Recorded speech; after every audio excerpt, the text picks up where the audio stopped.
Welcome back to another episode of the IRA Cafe podcast. My name is Jasmine, and I'm the head of the marketing department at American IRA. And in today's episode, I have a really special treat, and I know I say that about every guest, but I am super excited to talk to Dr. Donna. And rather than me muddling through your introduction, could you tell our listeners who you are and what you do? Thank you so much, Jasmine. So my name is Dr. Donna Smith Bellinger. Sales is my natural language, and I have spent many decades in helping business owners, entrepreneurs, and also coaches, authors, and speakers create conversations that result in revenue. This is not just a matter of teaching you how to speak or any of those things, but how to have revenue generating conversations, because as I said, sales is my natural language. All sales is two entities coming to a mutually beneficial agreement. That's all it is. One is you're providing the service, the other one is you're getting paid for it. And bingo, that's your sales. That's your transaction. You make it sound so simple. I am sure that our listeners, I'm sure our listeners could really benefit from what you have to say, because we're mostly business people, investors. They're making transactions, whether they're sales or investments, every single day. So what is it that you offer? Coaching services, or do you have a class, books? What do you do? Primarily, the people who hire me are people who need to get more clients, sell more to their existing clients, and increase their flow of referrals. I work on a one-to-one basis, and I also go into corporate offices to do more task-specific training. For instance, if you need your team to focus on a particular aspect of your business, but they're not delivering the result that you want, it could be that they need assistance in avoiding refusals. They need to learn how to penetrate clients. They need to learn how to pre-qualify clients, or they just need to learn how to communicate the value of what they are offering. And those are among the topics that I cover. Oh, wow. Interesting. So how did you get started doing this? Were you originally in sales? Do you have a business degree? What is your background? Actually, it started out many decades ago when I had a child right out of high school. And back in that day, it was a real big deal. My family disowned me, and they told me, no good man would ever want you, and you'll be working the streets in 6 months. However, no. within 3 years, I was out earning my management father. And that was because I did something that a friend of mine coined taking the stupid pill. And the stupid pill is you're too stupid to know that you shouldn't be able to do it, so you do. So without a degree, I became an assistant admissions director in vocational and educational training. Then I shifted over into corporate sales, and I was a sales trainer, a sales leader, primarily in the tech space.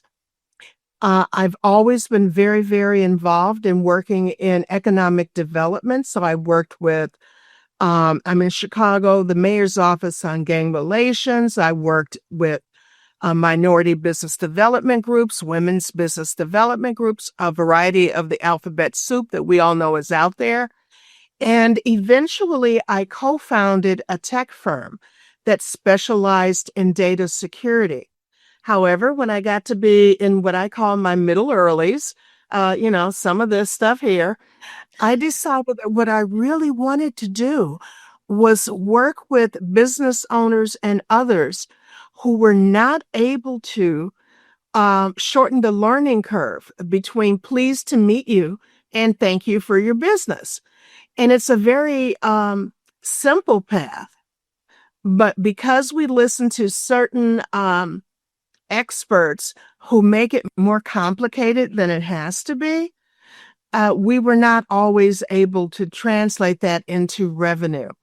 I work with people who need to up their leadership, One of my favorite success stories is a woman who is in mechanical engineering in medical devices. And she felt that she was not being recognized for her skill set by her boss, by her teams.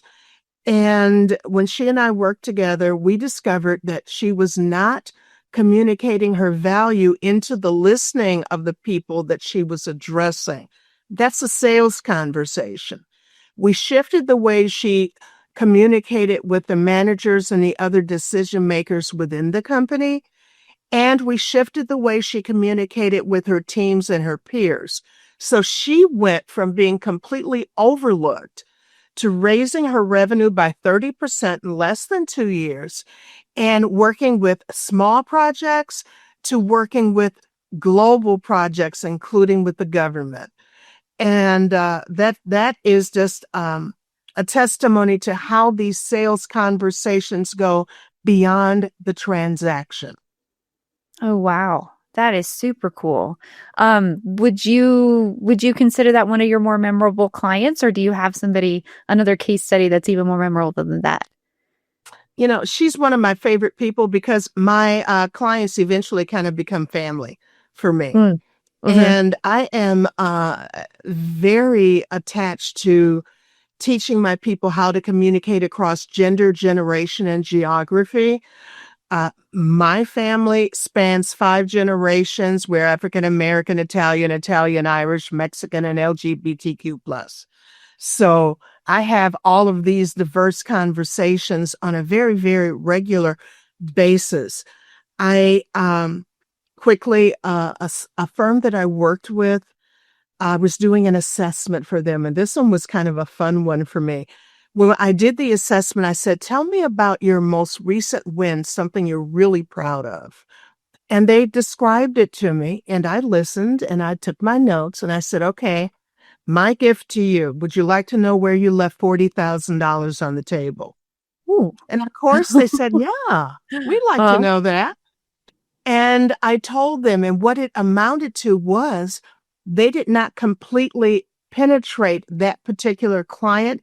There were stakeholders they never touched.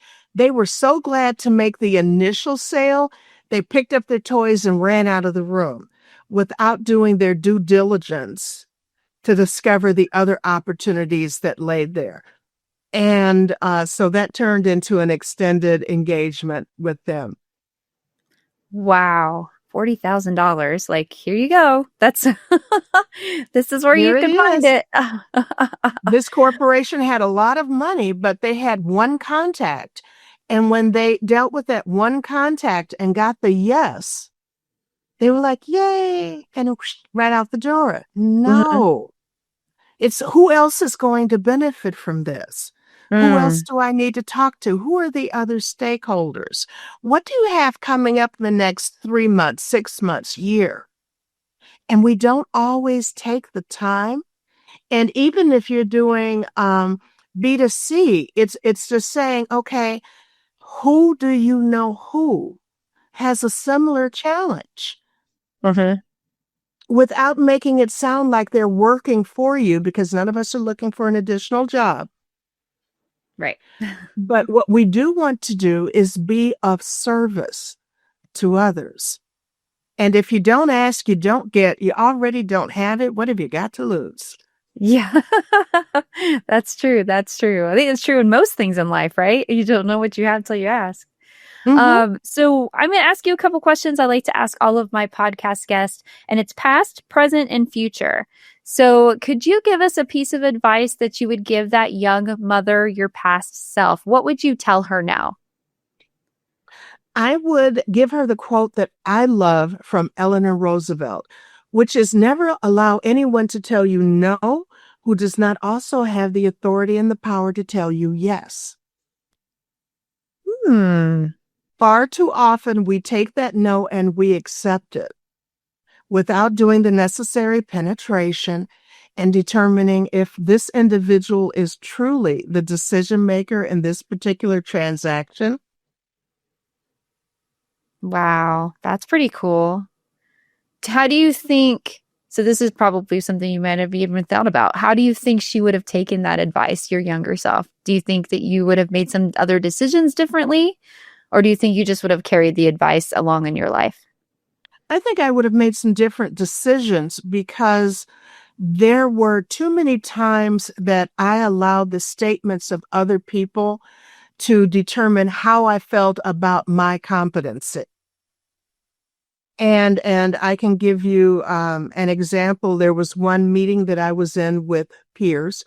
I was high up in a particular position, and when I went into a quarterly meeting with my peers from other regions, one of the people looked at me and said, "Oh, you must be really good at what you do because they did not hire you for your looks."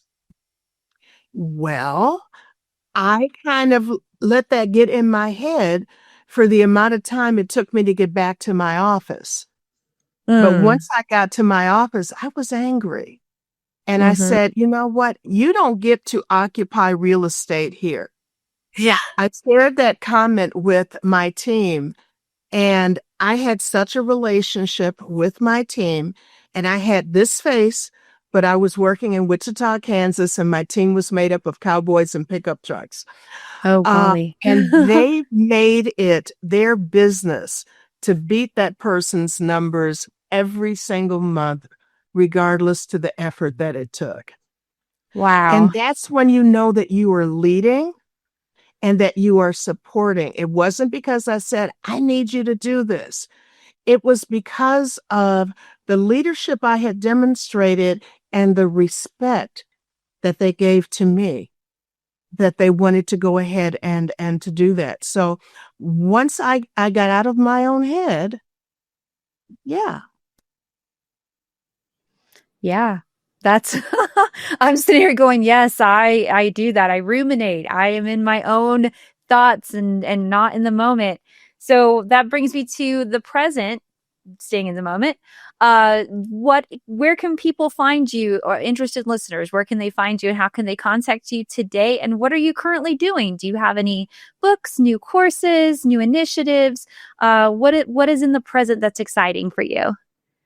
There are a lot of things in the present that are exciting for me. And the reason that there are so many things going on is because, sometimes we get bored, we get stagnant.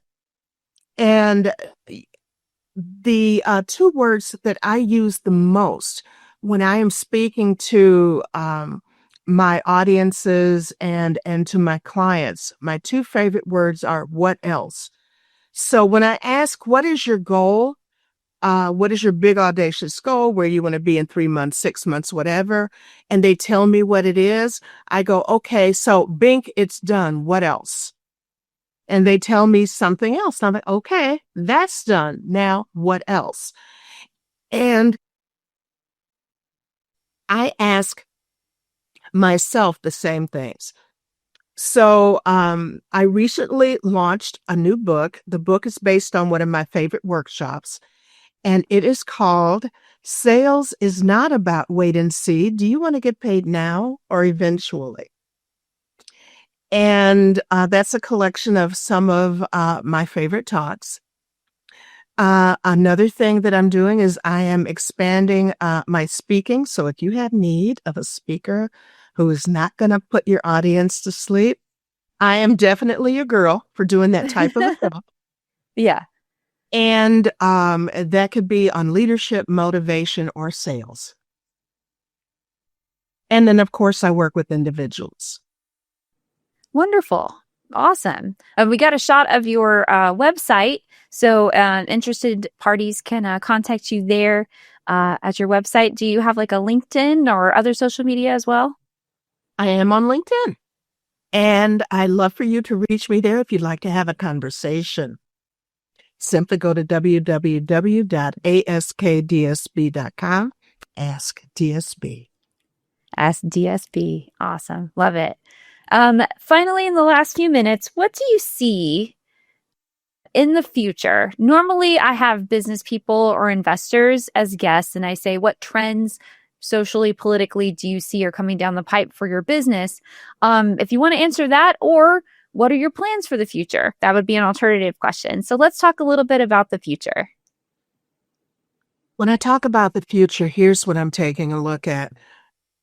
My mission statement for my business is that the work that I do must affect more than the bottom line because it's not the transaction, it's the testimony. I have a term that I have trademarked called yes-timonial. And I think that's fantastic. What do you mean by that?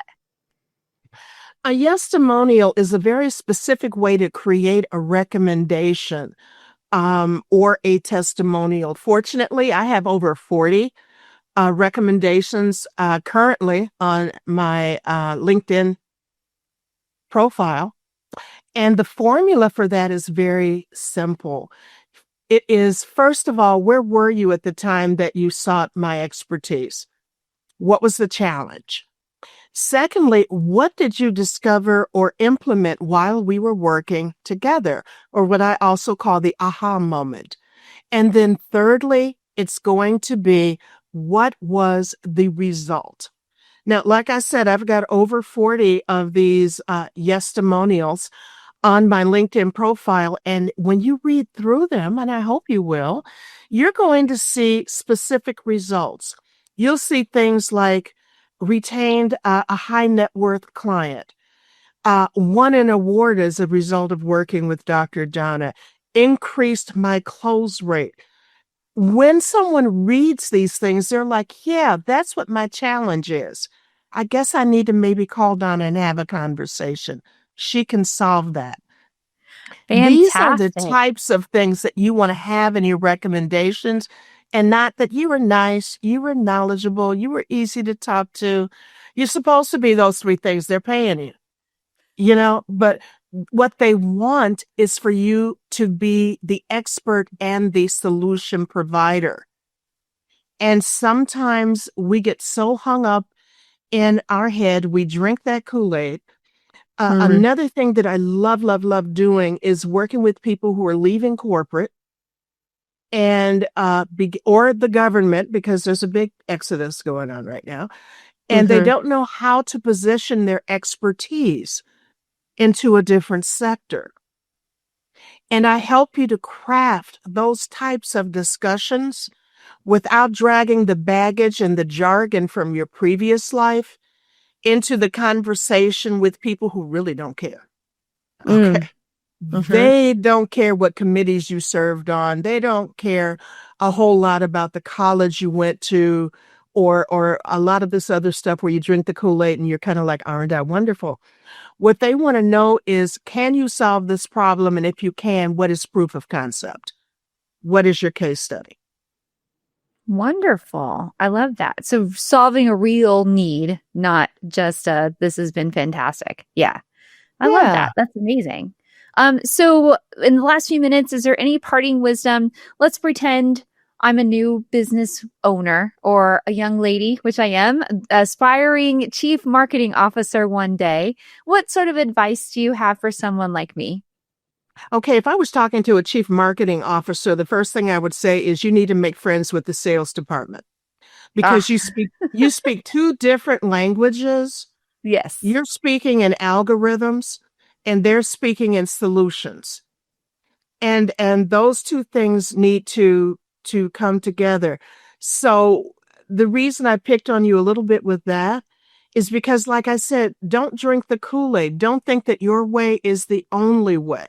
Mm, You must learn how to listen to and digest the challenge of the person you are addressing, and then you must wrap your solution into their way of communicating. Are they someone who communicates in pictures? Then paint a picture for them. Are they someone who needs some humor? Interject humor into your solution. Are they all about the numbers? Then talk to them about ROI and the things that most matter to them.